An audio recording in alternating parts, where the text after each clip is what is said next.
Si vous me connaissez bien, vous savez que les palettes, c'est vraiment mon truc. J'aime énormément tester les palettes. C'est ce qui m'anime. Et du coup, aujourd'hui, je vous refais le tag où je vais vous présenter les 10 palettes que j'aurais gardées dans ma collection si toutefois je devais perdre tout ce que j'ai. Donc si ça t'intéresse, reste parce que comme sa vidéo tout de suite.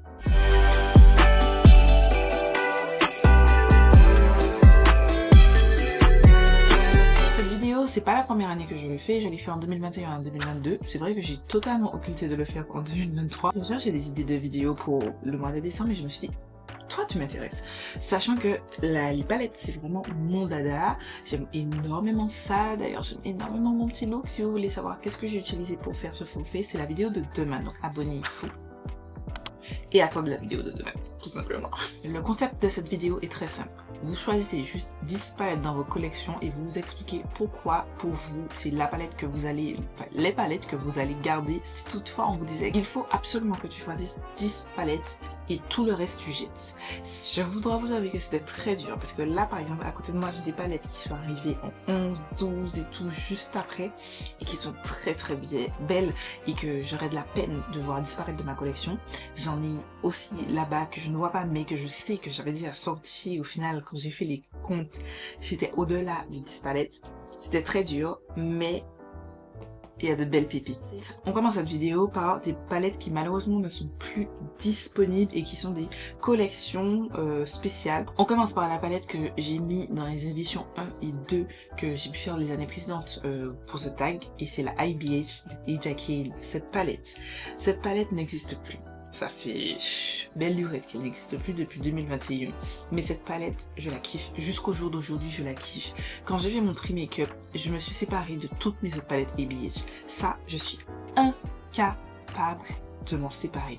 Genre, je regardais mes vidéos avant de commencer cette vidéo, je regardais les deux précédentes et je sais que en 2022, je vous avais dit oui, mes carnivals, etc. Kakaka. Je vais pas mentir, il n'y a plus aucune carnival. Mais par contre, cette palette, je n'arrive pas, j'ai un attachement. Ça fait 4 ans que j'ai fait, 3 ans que j'ai fait cette vidéo, presque 4 ans que j'ai fait cette vidéo. Et pourtant, j'ai cette même attache pour cette palette. C'est une palette. Alors, la qualité est un petit peu datée. Au niveau des mats, c'est pas les mats lisses qui se blendent comme du beurre, même comme ceux que je porte sur les yeux, ou même les Cosmic Beauty, etc. Mais j'ai quand même un lien d'attache avec cette palette. Et franchement, c'est une palette où j'ai plus l'attache. C'est un souvenir. Et sachant que Jackie a été pendant très longtemps ma youtubeuse favorite de toutes les youtubeuses qu'il existait, et du coup c'était mon plaisir à moi de l'avoir acheté. Et les shimmers restent quand même très corrects. Them, Trust Issues, ça reste plutôt correct. Il y a mieux, c'est sûr, à l'heure actuelle, mais elle reste quand même hyper correcte cette palette, et elle est géniale. Et malheureusement plus disponible. Autre palette qui n'est plus disponible, la Club Nebula d'Angelica Nyqvist et Kaleidos, cette palette. Alors le packaging, c'est vrai qu'avec le recul, je trouve que c'est... Alors il est beau extérieurement, mais il est un petit peu énorme, il n'est pas le plus pratique à arranger. Je vous avoue que si j'avais fait une palette, je ne l'aurais jamais faite comme ça. Mais la color story, la qualité, jusqu'au jour d'aujourd'hui, la qualité est toujours pépite. Les shimmers. Il faut que je vous fasse voir ça. Je sais pas qu'est-ce qui est arrivé à Kaleidos, pourquoi ils ont décidé de ne plus être la marque fun, colorée, dynamique qu'elles étaient à cette époque. Je ne sais pas pourquoi, mais les gars, vous ratez un truc, parce que ça c'était un banger. Et ça, j'ai commencé à suivre, quand cette palette est sortie, j'ai commencé à suivre Angelica Nyqvist peut-être moins d'un an, juste avant. Genre je venais de commencer à la suivre, cette fille. Et tout de suite, quand j'ai vu cette color story, j'ai dit ok, toi je vais t'aimer. Parce que déjà j'aimais son contenu, mais la manière dont elle a pensé sa color story, la manière dont elle a réalisé la color story, j'arrive à utiliser toutes les teintes, y compris ça. Genre, la réflexion autour de cette palette est vraiment très ingénieuse, la qualité est tout aussi bien, même après 3 ans. Voilà, et non, je vais pas la jeter, même si ça fait 3 ans que je l'ai. Donc, même si la qualité elle se dégrade, je vais la garder parce que cette palette c'est nostalgique et collector parce qu'elle n'existe plus. Pareil pour celle-ci, c'est aussi avec Angelica Nyqvist, mais c'est avec Kaleidos, pas Kaleidos, Odense Eye. C'est une des marques que je préfère parmi toutes les marques qui existent. Je kiffe cette marque parce que la qualité, ils ont toujours des color stories assez originales, alors qu'on aime ou on n'aime pas, mais elles sont quand même assez originales. La qualité des shimmers et tout, enfin, Il y a du relief dans leurs palettes. Elles sont pas juste plates. Genre, il y a une recherche et du relief. Le vert, vous savez que j'ai une passion pour le vert. Je kiffe ça. Et avec le violet et le rose, j'avoue que moi, je n'aurais jamais pensé à cette association déjà vert, violet et rose ensemble. J'aurais peut-être mis, je sais pas, du bleu ou du orange. Mais ça marche, ça fonctionne très très bien. La qualité est incroyable. Cette palette, malheureusement, discontinuée, mais je vous rabats les oreilles avec cette palette parce que c'est l'une, si ce n'est que la palette que je préfère le plus chez Odense Eye. Vraiment. Ensuite, on va parler d'autres palettes qui sont elles aussi discontinuées, mais dont j'ai aussi envie de parler. On continue sur la lancée Odense Eye. Elle n'était ni dans l'édition 1 ni dans l'édition 2 parce que cette palette est sortie en 2022. Fin 2022 et coup de cœur. Déjà la Color Story. C'est la palette de Noël, donc j'ai pas dit c'est la Merry Christmas de Odense Eye, collection de Noël de 2022. C'est totalement Noël. C'est totalement Noël et j'apprécie qu'ils ont fait une palette Noël. Tu vois que c'est le thème de Noël, mais ça, je peux l'apporter tout le temps. Même si le packaging, c'est très noëlique, la Color Story est tellement bien réalisée et la qualité y est. Franchement, quand ils ont changé leur panne pour passer des ronds classiques à ça, tout de suite. La qualité a level up. J'ai deux palettes qui sont plus anciennes d'Odense Eye et je vois nettement, drastiquement la différence. Là, c'est facile, simple, c'est frappe, ça se blende comme du beurre, tu superposes ça, frappe, les shimmers sont... C'est soyeux, c'est doux, ça shine, il y a du relief, il y a du... Oh, c'est incroyable, franchement. Je vous décris des palettes qui n'existent plus, mais les gars, je vous dis, si vous cherchez une palette, si vous ne cherchez pas de palette, n'allez pas l'acheter. Mais si vous cherchez une palette à tester, une nouvelle palette à avoir dans votre collection, ne dormez pas sur les Odense Eye. Vraiment, ils livrent en Martinique. Voilà. Et je n'ai jamais eu de frais de douane. C'est l'une des rares marques. Je crois qu'ils prépaient les douanes, je crois, quelque chose comme ça. Une marque que pendant très longtemps, je vous ai recommandée et j'ai beaucoup aimé. Et que j'avais, je crois, déjà en 2022. Oui, elle est sortie en 2021, la Wilderness. Cette palette a fait grand bruit parce que quand les gens ont vu la Color Story sortir, c'était innovant. C'était nouveau, il n'y avait jamais eu. Et jusqu'à présent, il n'y a pas, voire quasiment pas de personnes qui ont réussi à faire cette Color Story intrigante, intéressante, colorée, fun, mais qui propose une telle variété de looks, vous n'imaginez même pas.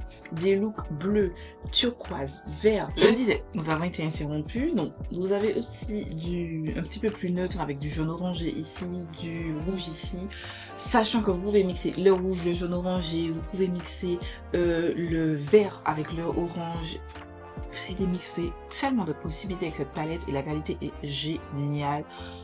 Malheureusement, elle est discontinuée. Dernière palette, mais celle-ci, je l'ai testée que récemment. Il s'agit de la Danessa Marie Lightwork Volume 5 I Am Palette. Les gars, cette palette, guys, un banger. Je ne pensais jamais vous dire cette palette, enfin une palette full shimmer, là, vous voyez mieux, vaut le coup. Je ne pensais pas parce que c'est pas mon truc. On va pas se mentir, c'est pas mon truc. Moi, je suis mat, il faut que j'ai une alternance. Et en fait, ça en compagnon pour sublimer vos tout looks, c'est parfait. C'est littéralement parfait. Je suis extrêmement fan de cette palette et je suis contente d'avoir pu l'avoir à 90 € au lieu de 160. J'ai très envie d'avoir celle de cette année, mais 160 € pour une palette. Excusez-moi, j'aime d'amour Danessa Marie. C'est l'une de mes maquilleuses, make-up artistes favorites. En tout cas, anglophone, c'est ma favorite de toutes. Et comme je dis à chaque fois, francophone, c'est Adjinaya. Je l'aime d'amour, mais 160 €, non. Par contre, si vous voulez me l'offrir, je dis pas non. Si vous savez qu'est-ce que vous voulez m'offrir, ça, cette palette. Bref, les 4 dernières. Je vous montre la seule et unique palette de nude que j'avais déjà l'année dernière, enfin l'édition précédente, c'est la MUA Basique. J'avais aussi l'autre que j'ai pas mise dans ce classement, pas parce qu'elle est pas bonne, mais c'est juste qu'elle a peut-être 11e, tu vois, donc elle est pas dans les 10, mais c'est ma palette de nude. C'est ma palette de nude. Pendant très longtemps, ça a été la Soft Glam. Celle-ci l'a pétinée. Je trouve que si vous avez une peau noire, vous achetez ça. Je pense que vous avez tout. En termes de ton chaud, vous avez tout. Et elle va sortir tellement de pépites, j'ai vu déjà. Je suis tellement dégoûtée d'être en no-buy, mais c'est pas grave. C'est pas grave. Le moment viendra. De toute façon, j'ai dit, normalement, si je me permets, quand j'irai en France en juillet prochain, comme je vous ai dit dans la vidéo de mercredi, je vous ai dit que normalement, si tout se passe bien, j'y ferai un voyage dans un pays que j'aime d'amour. Je ne vous dirai pas. Jusqu'au dernier moment, je ne vous dirai pas. Et ensuite, on ira en France. Et quand j'irai en France, j'ai déjà dit à mon chéri, on va chez Adinaya. Je vais dans son magasin à Paris. Je vais. Je sais que je ferai une razzia, donc c'est pas grave. J'ai tellement d'amour pour cette femme parce que elle prouve à tout le monde que si on veut, on peut. Et je suis admirative. Et on termine par l'une de mes marques favorites depuis 2000... Alors, c'est celle-là que j'étais sans premier, 2022. C'est la marque Cosmic Beauty. J'ai littéralement fait un choix, mais j'ai mis 3 palettes Cosmic Beauty. Donc on commence par la première que j'ai testée, c'est la Serenity. Vous n'êtes pas ému quand vous voyez ça? Vous avez vu mes palettes sont dominantes. Il y a beaucoup de dominantes vert. J'aime beaucoup le vert, le bleu en termes de make-up, c'est vrai. Et j'ai mis la basique ici. Et une palette de shimmer pour pop et tout ça.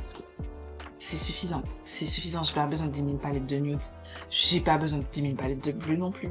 Mais les gars, je ne pouvais pas. Du bleu, du violet et du vert. C'est ma passion dans la vie. La Serenity. J'ai mis la Winter Wonderland. Du bleu et du violet. Mais la qualité, quand je vois la vidéo, le dernier épisode où j'ai mis la Blue Moon était excellente. Mais ça piétine. Si vous voulez une super qualité à un prix plutôt correct, allez chez Cosmic Beauty si ça vous intéresse. Et ensuite, la Muse. J'hésitais avec la Neutrals, mais je me suis dit la Muse est un truc que je sais pas. Vous pouvez faire des looks neutres et c'est ça que j'apprécie. Vous avez du vert, vous avez du rose, mais vous pouvez aussi faire des looks neutres parce que quand vous utilisez ces teintes-là et ces teintes-ci, alors vous n'aurez pas 10 000 looks nude, on va se calmer. Mais si vous utilisez ça et ça, vous pouvez obtenir un petit look nude et vous mettez un petit topper, vous allez juste l'appliquer en fine couche. Ne dormez pas sur Cosmic Beauty. Lego et les gars. Voilà, c'est toute cette vidéo. J'espère qu'elle vous a plu et que vous avez passé un bon moment. Je vous rappelle, le petit look, c'est la vidéo de demain. Donc, je vous invite à vous abonner si vous voulez voir qu'est-ce que j'ai utilisé. C'est aucune de ces palettes, malheureusement. Mais ces palettes-là, elles font battre mon cœur. Et je suis tellement contente de les avoir dans ma collection. Peut-être un jour, je m'en séparerai. Pas toutes. Je pense que ça, faudra vraiment me passer sur le corps pour que je me sépare de ça parce que même si elle est nulle, la qualité est merdique, je la garderai. C'est ma première Danessa Amérique et ça représente, c'est peut-être con pour les gens, mais moi ça représente beaucoup. Ainsi que mes 2 palettes en collaboration avec Angelica Nevis que j'aime d'amour. Voilà, c'est toute cette vidéo. Dites-moi vous, quelles sont vos 3 palettes favorites? Voilà, dites-moi tout ça en commentaire. J'espère que vous avez passé un bon moment comme à chaque fois. Je vous fais des milliards de bisous. Je vous donne rendez-vous demain pour une nouvelle vidéo.